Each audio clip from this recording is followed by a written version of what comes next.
جماعت اہل سنت پاکستان کراچی کے امیر علامہ شاہ عبدالحق قادری نے کہا کہ حکومت نے حج پالیسی میں عوام کو ریلیف نہ دے کر مایوس کیا۔ اخراجات میں ہوش و ربا اضافے سے متوسط طبقہ حج سے محروم رہ جائے گا۔ انہوں نے کہا کہ مدینہ کی ریاست کے دعوے داروں نے مکہ اور مدینہ جانے کو بھی مہنگا کر دیا ہے۔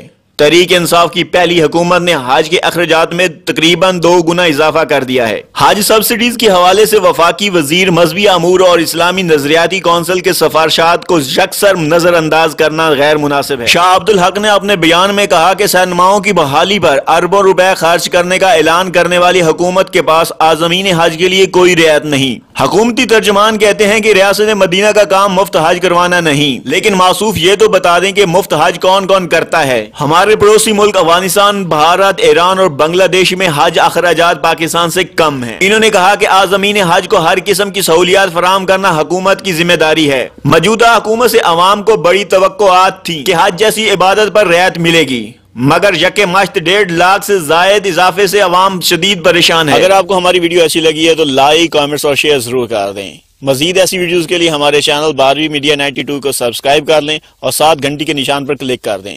ملتے ہیں انشاءاللہ نیکسٹ ویڈیو کے ساتھ۔ اپنا خیال رکھیے گا۔ اللہ نگہبان۔ بس بس بس نظام مصطفیٰ چلے گا۔